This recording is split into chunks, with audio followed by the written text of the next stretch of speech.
welcome to my channel, Majosi Vlog. For today's video guys, papakita ko sa inyo kung paano ako magdibo ng chicken wing. Ito po ang chicken wing guys, luto na po yan. Tatanggalan natin siya ng buto. Pero bago yan, kailangan natin magsuot ng gloves sa kamay.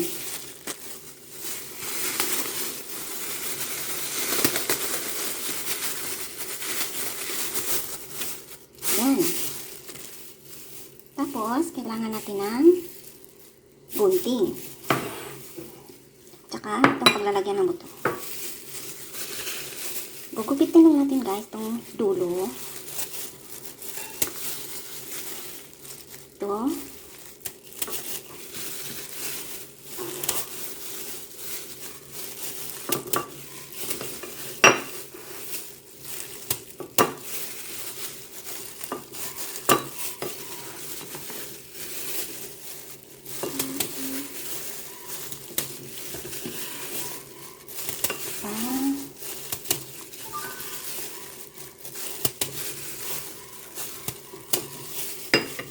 Tapos, hawakan natin siya guys ng ganito.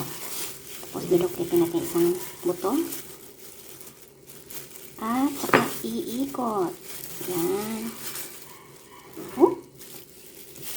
Tsaka, isa pa. Yan. Yan. Yan, wala na yung buto. Diba? Siyempre guys, itong chicken wing, luto na yan.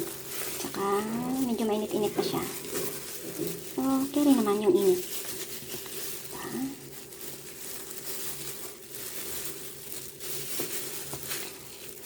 Maganda to guys sa mga tamad kumain na may buto. Lalo na yung mga may edad na, ayaw na kain sila na hassle pa na may mga buto-buto. Gusto nila mabilis ang subo. Kaya, ito. Madalas ko ito ginagawa guys pag nagluluto ko ako ng chicken wing. Kasi yung kumakain ito yung amo ko. Natamad. Tamad kumain na may buto. Lalo na yung may isda. Ayun. Nagre-reklamo. Kaya ito. Ayan. Wala na yung buto guys. Tapos, ang kasama niyan ay ito, carrots at saka potato. Ganito ang pagka-arrange ko niyan guys. Ganyan.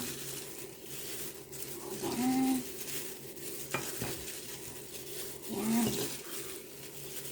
Ayan. And finally, lagyan ng toppings ng sibuyas. Spring onion. And that's it. Yan ang final touch ng aking chicken wing. Stir-fry chicken wing with carrots and potatoes.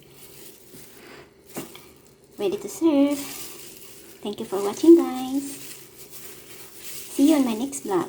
And don't forget to click the subscription button, like, comment. See you on my next vlog. Bye bye. God bless.